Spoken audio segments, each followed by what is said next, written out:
Jesus said, "Peace I leave with you, my peace I give to you. I do not give as the world gives. Do not let your heart be troubled. Do not let them be afraid." I've been thinking about that line all week, not just because I'm preparing for today's sermon, but because this week in the news, I kept getting the constant reminder that the world's peace, that the peace that the world gives, is fragile and conditional and uneven.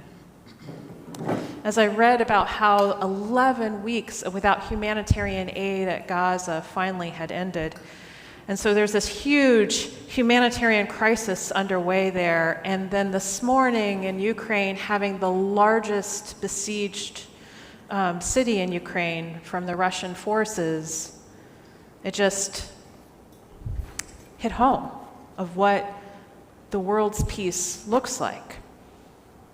It's fragile, dependent on silence, threat, sometimes even force. And Jesus, he offers us something else. He offers us something more than just depending on that we all be calm. It's a type of peace that doesn't guarantee safety or comfort, but shalom doesn't mean just peace, absence of conflict. It means being in right relationship. So sometimes that's uncomfortable, right? Sometimes that's really hard to do. To be in right relationship with everyone and everything. So harmony between people, justice between neighbors, wholeness between the creation and the creator and the world. So shalom is more like a way of life, not just how you feel. It's not the quiet that comes after a storm. Instead, it's the very foundation that holds you when the storm is happening. It restores after the storm. It invites the stranger in. It makes spaces at the table, even when it's inconvenient, when it's not, and it's not a passive way of being at all. It's courageous. It's brave. I thought of Peace Corps and the sense of negosti that I was telling the kids, the sense of that it is part of the community's way of being by visiting each other. As a matter of fact, in each of the homes, they have, just in case anyone was to stop by, they have a whole place where they keep all these cookies and treats so that if someone was just to stop by, you would get a whole display of food. So if you were to stop by and they knew that you loved cookies, they would have cookies pulling out of the oven just to welcome you that way. That was that sense of what it means to be hospitable in Bulgaria and that sense of negosti. It was a way of life. And for your birthday, and I may have told you this, but for your birthday in Peace Corps, you don't get gifts. Instead, you walk around and you give gifts. So you walk around with chocolates or whatever else that you want to share. And because your job is to thank all the people in your life that makes your life rich. It's about community. All those things that make your life full. That's the kind of peace that Jesus is teaching. It's not a policy, it's not a protective shield, it's not just being calm or absence of violence, it's a way of life. It's a hospitality that says, you belong. Welcome. And we hear a story, this incredible story from Acts, when Lydia, who goes to the space where all of them go to pray because they don't have a synagogue, and meets Paul.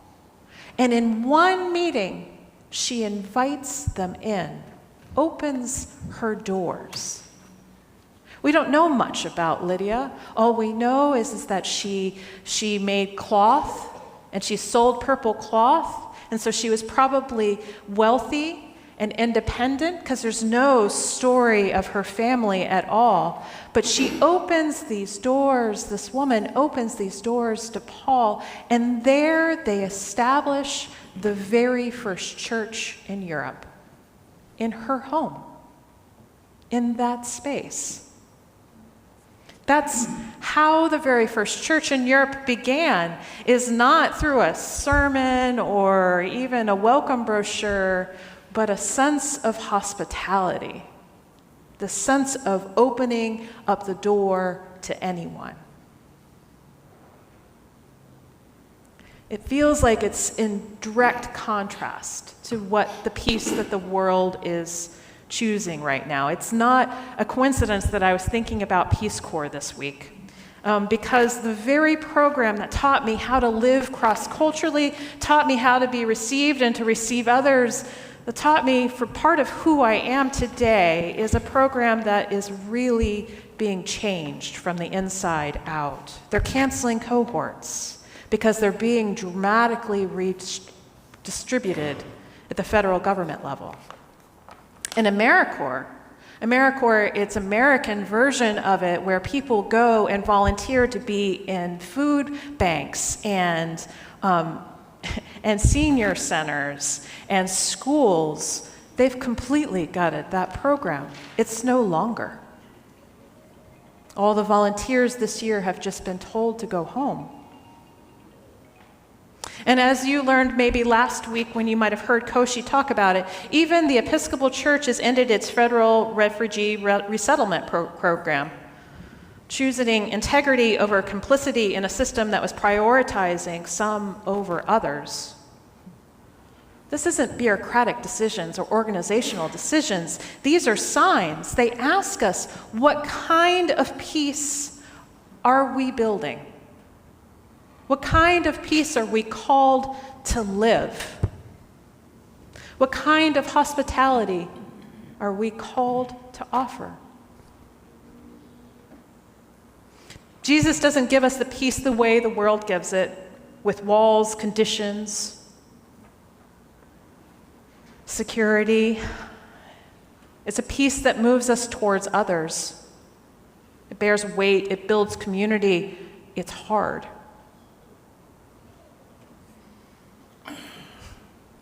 I have to indulge you with one more story from Peace Corps, because that's the way it was. Well, so my sister came, and they helped us, and I may have told you this story before, but I don't know. My sister came, and I lived in a city in the middle of, it was a very urban area where I lived. And I had a friend in Peace Corps who lived in the countryside. And we decided to take both of our communities and to do a cross-cultural shift so that the kids from the countryside can experience some of the treasures of living an urban life. Some of the museums we lived very close to the capital. And my city kids, who really didn't leave the city very often, were experiencing some of the cultural wonders of this community that in the countryside. And so we did this camp, or we did this massive switch. And at the end of the second massive switch, we were all in the countryside and exhausted. It had been a wonderful week, but a program run by, just a few volunteers and lots of kids. And my sister had come just to be part of it. And at the end, it was hot. I remember how hot it was. And all we really wanted was a Coke. An ice cold Coke. Just something to be like a little bit of home and sweet and cold. And I remember we went to the volunteer and we said to them, hey, can we go into town and get a Coke? And he's like, oh yeah, living in the countryside is not quite like that. This is not gonna work. And we were like, oh, come on. So he's like, okay. So we went. And of course, he was absolutely right. On the way to get the Coke, we were swept in by someone who wanted to take us on Nagosti, to take us for hospitality. He had just had a birthday party, and so his table was overflowing with the riches of the night before and the next night where he was having another party. And so we were pulled in here, and this is not something we wanted to do, and he really was excited about it, so we went along with it, and he poured rakia, it's like a brandy. He poured rakia like it was water to us.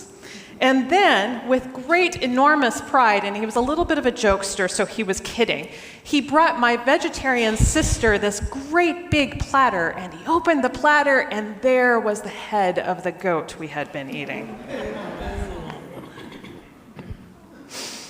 Even that crazy story was peace, too. It was not what we planned, not at all. But here it was. All that he had, even his jokes, even in the awkward moments and oh gosh, can't we just have a little bit of Coke? On a hot day, we were warmed with his stories and his generosity. That's the kind of peace that Jesus leaves with us. It's not more than just a feeling that we can hold on to. It is a way of life. He says, don't let your hearts be troubled. He's not saying don't get entangled. He's not saying don't forget who you are. I'm getting ready to leave you. But instead, remember how I have loved you and share that love with the world. That love is that peace. You give that peace. The kind that sets the place, the kind that opens the door, the kind that brings something to share. Go out into the world and be that peace. Be part of the community that builds up the peace that Jesus is talking about. That we're accountable for every human being in our world.